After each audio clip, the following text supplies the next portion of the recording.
मैं उस देश की नागरिक हूं जहां छत्रपति शिवाजी महाराज और सम्राट अशोक जैसा राजा था। मैं उस देश की नागरिक हूं जहां हर 50 मील पर रूप, पहनावा, मजहब बदल जाता था। मैं उस देश की नागरिक हूं जहां डाल डाल पर सोने की चिड़िया को पाया जाता था। मैं उस देश की नागरिक हूं जिसे अपने भूगोल के पहले इस ब्रह्मांड का भूगोल समझ आता था। A very frenetic morning to Honorable Prime Minister Sir, respected Minister Sir. This is Shweta Umre from Government Institute of Forensic Sciences, Rashtra Sant Tukadoji Maharaj University, Nagpur, Maharashtra. Today, I will be speaking on the topic connecting India economically, culturally and geographically. Now, when I look at this topic, I can see two aspects. The first aspect is how do we connect India to itself. The second aspect is how do we connect India to other countries globally. So when I talk about the first aspect, I dearly feel that India is already a connected nation. Now how? NASA has reportedly stated that the sound of the rotation of Earth is Om. And we have been worshipping Om, we have been worshipping landscapes, rivers, lakes since ages now, which states that our culture is born out of the geography of our country. Moving ahead to how culture is connected to the economy. When I talk on this, how can I not talk about the heritage tourism that we have, about Char Dham, about Golden Temple, about Haji Ali Dargah, about the beautiful churches of Goa.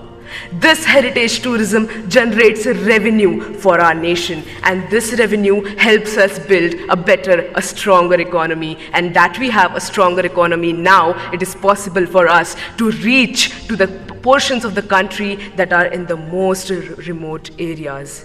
And this would lead to not only literate individuals, but educated individuals. And educated individuals of this nation would arise and develop a better and stronger culture, would arise and take care of the geography of their nation.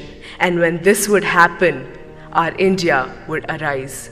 Talking of geography, when I see that people who drink water in Bengal, it comes from the Himalayas. The people who experience rainfalls in Mumbai are the clouds that are coming from Gujarat. And we have the second largest network of roads in the world, thanks to the 3% taxpayers of this country. Ahead, I would like to state how India is getting connected to other countries globally. India has always been rich in cultivable land, rich in heritage, and rich is amongst all of you beautiful youth people of this country. This is the reason why countries like superpowers want to come to us and invest on our land. This does not only bring pride and respect to my country, it also generates a very strong economical relationship with countries that are more developed than ours. This is how economical bonds form between two countries, and this is how we start understanding each other's geography. And when economy and geography of two countries mix, there is an exchange of cultures. We adapt their culture, they adapt our culture. With this, I would like to state that the only thing that the youth of India can do is to strengthen this connection that already exists within India. How can we do this? We can do this by taking active participation and understanding what our responsibilities and our duties towards our country, our nation, our people. And the day we realize our responsibilities, the day we start working hard, the face of this nation will change. And let's do this. Let's hold our hands, work even harder, and let's do what India was born to do. To build love, to build respect, and to generate peace. I would like to end my say with the quote. जिस दिन तेरी फतह का परचम इस मिट्टी पर लहराएगा, जिस दिन तेरी फतह का परचम इस मिट्टी पर लहराएगा, क्या ज़मीं क्या आसमां ये हिंदुस्तान मिल जाएगा. With this, I end my say. जय हिंद.